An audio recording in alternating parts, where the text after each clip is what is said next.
Hello guys, कैसे हैं आप लोग।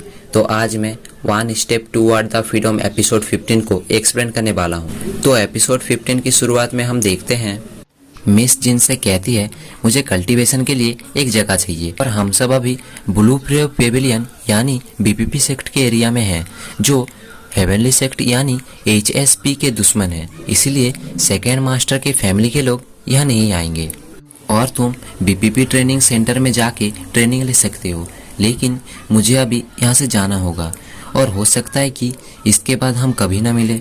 इसीलिए हमारी फैमिली की मदद करने के लिए हमारा बहुत बहुत शुक्रिया। ये बात सुनकर जिन उदास होते हुए कहता है हम आगे भी जरूर मिलेंगे। फिर मिस उससे कहती है हाँ, लेकिन अगली बार मैं तुमसे ज़्यादा ताकतवर होंगी। फिर वो लोग वहाँ से चले जाते हैं।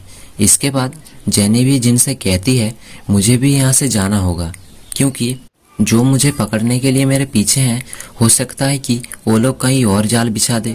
ये सुनकर जिन कहता है तुम लोग मुझे एक के बाद एक छोड़ के जा रहे हो।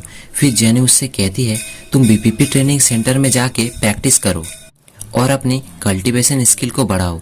ये सुनकर जिन कहता है मुझे तो पता ही नहीं है ये बीपीपी ट्रेनिंग सेंटर है क्या। फिर जेनी उसे बताती है बीपीपी हेवनली पेविलियन की तरह एक सेक्ट है, साथ ही हेवनली पेविलियन और बीपीपी पेविलियन के लोग एक दूसरे के दुश्मन हैं क्योंकि एक बार हेवनली पेविलियन के हेड ने बीपीपी पेविलियन के हेड की वाइफ को मार दिया था और तुमने आज हेवनली पेविलियन के यंग मास्टर को मार दिया।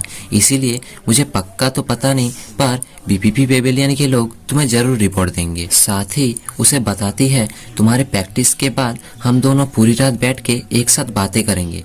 ये सुनकर जिन थोड़ा खुश हो जाता है। फिर जेनी उसे अगली बार मिलने के लिए कहकर वहाँ से चली जाती है। आगे हम जिन को बीपीपी ट्रेनिंग सेंटर में जाते हुए देखते हैं। यहाँ एडमिशन के लिए बहुत सारे लोग आए थे। तभी जिन रॉय नाम के एक बंदे को देखता है, वो भी वहाँ बीपीपी ट्रेनिंग सेंटर में एडमिशन के लिए आया था। फिर जिन उसके पास जाकर अपना इंट्रोडक्शन देते हुए बीपीपी ट्रेनिंग सेंटर के बारे में पूछने लगता है। ये सुनकर रॉय कहता है मैं भी यहाँ बीपीपी ट्रेनिंग सेंटर में ट्रेनिंग करने के लिए आया हूँ। फिर जिन सोचता है मैंने बीपीपी के दुश्मन को मारा है तो मुझे तो बिना टेस्ट के ही एडमिशन मिल जाएगा। फिर जिन रॉय को कहता है मैं तुम्हें सीधा अंदर मिलता हूँ। इसके बाद जिन इधर उधर घूमने लगता है। उसे एक बंदे की बात से पता चलता है एडमिशन इंचार्ज के टीचर वहीं खड़े हैं। ये सुनकर जिन उस इंचार्ज के पास जाता है और पूछता है अगर किसी ने हेवनली सेक्ट के एक बंदे को मारा हो तो क्या आप उसे स्पेशल ट्रीटमेंट दोगे। ये सुनकर इंचार्ज कहता है हाँ जरूर, उसे डायरेक्टली बीपीपी का स्टूडेंट बना दिया जाएगा। ये बात सुनकर जिन दोबारा पूछता है अगर किसी ने हेवनली सेक्ट के एक हायर पोजीशन के बंदे को मारा हो तो क्या आप उसे रिवॉर्ड दोगे। ये सुनकर इंचार्ज कहता है फिर तो हम उसे एक मेहमान की तरह ट्रीट करेंगे और उसकी हर एक इच्छा को पूरी करेंगे।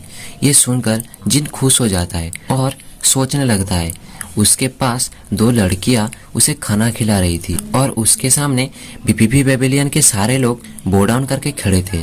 फिर जिन शर्माने लगता है और कहता है मैं ही वो बंदा हूँ जिसने हेवनली सेक्ट के यंग मास्टर को मारा है, तो क्या आप मुझे भी गेस्ट की तरह ट्रीट करोगे। इंचार्ज कहता है कि हाँ जरूर, पर इसके लिए तुम्हें थोड़ा इंतजार करना होगा क्योंकि ये बात मुझे अपने सीनियर्स को बतानी पड़ेगी। जिन कहता है लेकिन ट्रेनिंग सेंटर में एडमिशन टेस्ट तो शुरू होने वाला है। तो इंचार्ज कहता है कि अब तुम टेस्ट के लिए जाओ, अब जैसे ही मुझे कुछ खबर मिलेगी मैं तुम्हारे पास आ जाऊंगा। अब ये बात सुनकर जिन टेस्ट के लाइन में लग जाता है और वापस रॉय के पास जाता है। तो रॉय उससे कहता है तुम तो मुझे सीधा अंदर मिलने वाले थे। जिस पर जिन कहता है कि अगर मैं अंदर एंट्री ले लेता तो ये तुम लोगों के लिए नाइंसाफी होती, इसीलिए मैं टेस्ट देने वापस आ गया। ये सुनकर रॉय सोचता है ये कितना फेंकू इंसान है। उसी वक्त इंचार्ज टेस्ट के रूल बताने लगता है जहाँ वो कहता है तुम्हें एडमिशन के लिए 3 लेवल पार करने होंगे और तुम्हारा टेस्ट अभी शुरू होता है। फिर सभी स्टूडेंट अंदर भागने लगते हैं। फिर रॉय जिन से कहता है हमें भी अंदर जाना चाहिए, पर जिन उसे छोड़कर पहले ही भाग जाता है। और इसी के साथ एपिसोड 15 यही ख़त्म होता है। और अगर आपको ये वीडियो पसंद आया है तो आप इस वीडियो को लाइक कर दीजिए, साथ ही बेल आइकन को भी दबा देना ताकि हम वीडियो बनाने के लिए और भी ज़्यादा मोटिवेट हो। Bye bye.